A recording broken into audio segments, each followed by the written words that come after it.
আজ 10ই রজব। দিন অথবা রাতে আল্লাহ সুবহানাহু তাআলার এই 4টি নাম 101 বার পড়লে গড়ে টাকা পয়সা রাখার জায়গা হবে না, মনের যে কোনো আশা মুহূর্তের মধ্যে পূর্ণ হবে। শুধু তাই নয়, আল্লাহ সুবহানাহু তাআলা সেই ব্যক্তির যদি ঋণ থাকে তিনি পরিশোধ করার ব্যবস্থা করে দেবেন।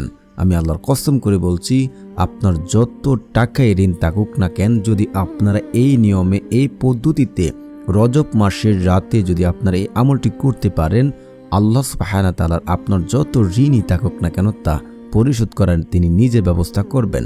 শুধু তাই নয়, আপনাকে এত ধন সম্পদ দেবে যা আপনি ঘরে রাখার জায়গা পাবেন না। মনের যে কোনো আশা পূর্ণ হবে মুহূর্তের মধ্যে, যত কঠিন আশাই হোক না কেন তা মুহূর্তের মধ্যে পূর্ণ হয়ে যাবে ইনশাআল্লাহ। যদি আপনারা নিয়ম মেনে পদ্ধতি মেনে আমল করেন, আল্লাহ সুবহানাহু তাআলার কাছে যা চাইবেন আল্লাহ আপনাদেরকে তাই দেবেন। এটা আল্লাহর ওয়াদা, এটা আল্লাহর ওয়াদা। তিনি কখনো আপনাদেরকে খালি হাতে ফেরত দেবে না। তাই না টেনে সম্পূর্ণ ভিডিও দেখার অনুরোধ রইল।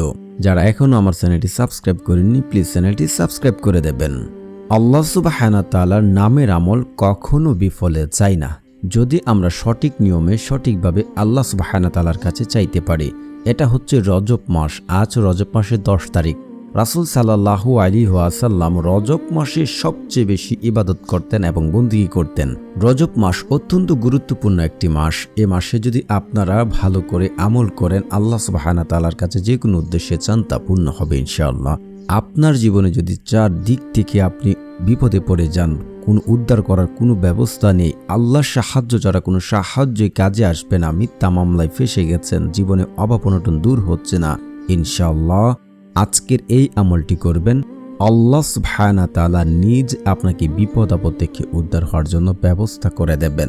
যদি আপনি ঋণের বোঝার কারণে দেশে আসতে পারছেন না, বিদেশে যেতে পারছেন না, মানুষের সামনে মুখ দেখাতে পারছেন না, ঋণের চাপের জন্য আপনি ঘুমাতে পারছেন না, আজকের এই আমলটি করবেন, আল্লাহ সুবহানাহু তাআলা ঋণ দেওয়ার ব্যবস্থা করে দেবেন। শুধু তাই নয়, যাদের দীর্ঘদিন ধরে মনের আশা পূর্ণ হচ্ছে না এবং পছন্দের মানুষকে বিয়ে করতে পারছেন না, যদি আমলটি করেন, আমি আল্লাহর কসম করে বলতে পারি আপনার মনের যে কোনো কঠিন আশাই হোক না কেন তা মুহূর্তের মধ্যে পূরণ হবে। আল্লাহ তাআলার কাছে আপনি যা চাইবেন আল্লাহ সুবহানাহু তাআলা আপনাকে তাই দেবেন।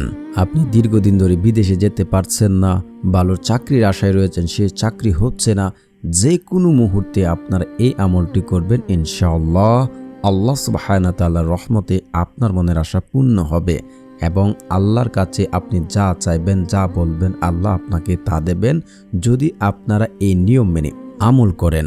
অনেকে আমল দ্বারা ফলাফল না পাওয়ার কারণ হচ্ছে ভিডিওটা টেনে দেখেন, গুরুত্বপূর্ণ জায়গা, গুরুত্বপূর্ণ পয়েন্টগুলো মিস করার ফলে আপনারা আমল দ্বারা ফলাফল পাচ্ছেন না।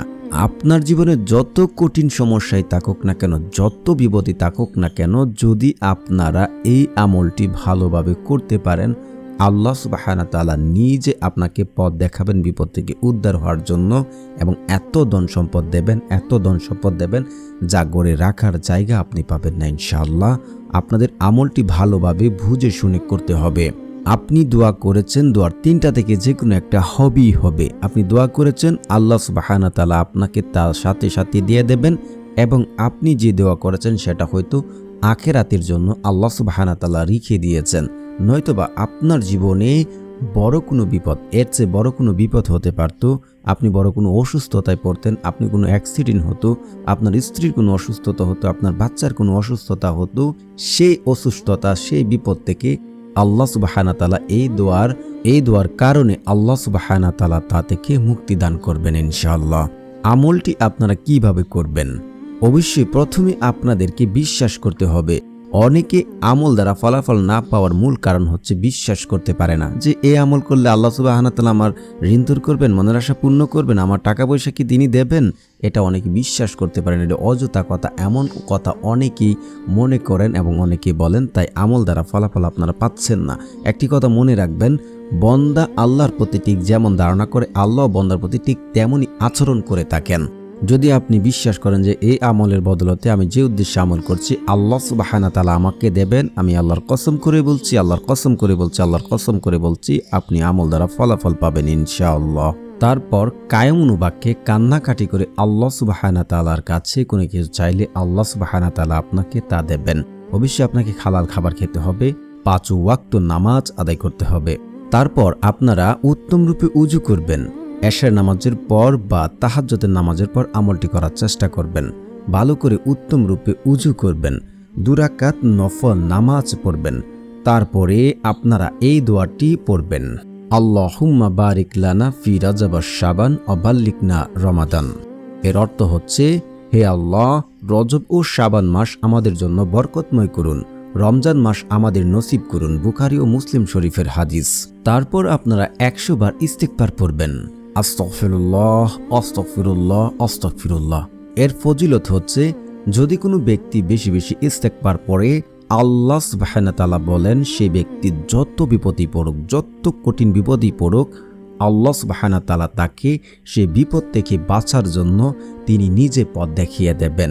শুধু তাই নয়, তাকে এমন সকল জায়গা থেকে, এমন সকল উৎস থেকে রিজিক দান করবেন যা সে কল্পনা করতে পারবে না।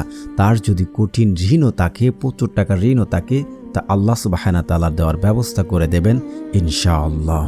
তারপর আপনারা 3 বার দুরূদ শরীফ পড়ে নেবেন। যারা পারেন না আমার সাথে সাথে পড়ে নিন। সবচেয়ে ভালো হয় দুরূদ ইব্রাহিম পড়লে, আল্লাহুম্মা সাল্লি আলা মুহাম্মাদি ওয়া আলা আলি মুহাম্মাদ কামা সাল্লাইতা আলা ইব্রাহিম ওয়া আলা আলি ইব্রাহিম ইন্নাকা হামিদুম মাজিদ। আল্লাহুম্মা বারিক আলা মুহাম্মাদি ওয়া আলা আলি মুহাম্মাদ কামা বারাকতা আলা ইব্রাহিম ওয়া আলা আলি ইব্রাহিম ইন্নাকা হামিদুম মাজিদ। যদি আপনি সব নিয়ম মেনেছেন, দুরূদ পড়েননি রাসূল সাল্লাল্লাহু আলাইহি ওয়াসাল্লামের উপরে, তাহলেও আপনার দোয়া কবুল হবে না। সে দোয়া আসমানে গিয়ে ঝুলন্ত অবস্থায় থাকে। তাই অবশ্যই দুরূদ শরীফ পড়ে নেবেন। তারপর আল্লাহ সুবহানাহু তাআলার এই 4টি নাম আপনারা পড়বেন। দর্শক, যারা আমার চ্যানেলটি সাবস্ক্রাইব করবে, আমি বলতে পারি তাদের দোয়া কবুল হবে, তাদের মনের আশা পূর্ণ হবে। যাদের মন ভালো, আল্লাহ সুবহানাহু তাআলা তাদেরকে দেন। অবশ্যই আমার চ্যানেলটি সাবস্ক্রাইব করে দেবেন। আল্লাহ সুবহানাহু তাআলার প্রথম নামটি হচ্ছে ইয়া হাইয়ু ইয়া হাইয়ু ইয়া হাইয়ু ইয়া হাইয়ু। আপনার এভাবে 100 বার পড়বেন। এই নাম পড়ে যদি কেউ লিখে সাথে রাখে বা কাউকে পানি পান করান, যে ব্যক্তি অসুস্থতা রয়েছে, সে সকল প্রকার রোগ থেকে মুক্তি দান করবেন এবং রুহানি শক্তি তার বৃদ্ধি হবে। তারপরে আপনারা এই নামটি পড়বেন, ইয়া কাইয়ুম ইয়া কাইয়ুম ইয়া কাইয়ুম ইয়া কাইয়ুম। এই নামটি আপনারা 101 বার পড়বেন। তারপর আপনারা পড়বেন, ইয়া মুজিবু ইয়া মুজিবু ইয়া মুজিবু। যদি কোনো ব্যক্তি ইয়া মুজিবু 101 বার পরে সঙ্গে লিখে রাখেন, আল্লাহ সুবহানাহু তাআলার কাছে সে যে কোনো দোয়া করুক, আল্লাহ সুবহানাহু তাআলা তার দোয়া কবুল করে নেন। যদি কেউ কোনো মানুষকে পছন্দ করে, তাকে বিয়ে করতে চায়, তার কাছে বিয়ের প্রস্তাব পাঠায়, সে প্রস্তাব তারা গ্রহণ করবে এবং তার সাথে ইনশাআল্লাহ আল্লাহর রহমতে বিয়ে হবে এবং যাবতীয় বালা মুসিবত হতে সে নিরাপদ থাকবে ইনশাআল্লাহ। তারপরে আল্লাহ সুবহানাহু তাআলার এই নামটি আপনারা পড়বেন, ইয়া জাব্বারু ইয়া জাব্বারু ইয়া জাব্বারু। এই নামটি আপনারা 101 বার পরে তারপর আল্লাহ সুবহানাহু তাআলার কাছে দোয়া করুন। নিশ্চয়ই দেখতে পারবেন ফলাফল ইনশাআল্লাহ। আপনি আল্লাহর কাছে যা চাইবেন, আল্লাহ আপনাকে তাই দেবে এবং এত ধন সম্পদ দেবে যে আপনি রাখার জায়গা পাবেন না। ঋণ পরিশোধ হবে, মনের যে কোনো আশা পূর্ণ হবে ইনশাআল্লাহ। আমলটি বহুবার পরীক্ষিত আমল, যেহেতু রজব মাস, ইনশাআল্লাহ বিশ্বাস করে আমলটি করতে পারেন।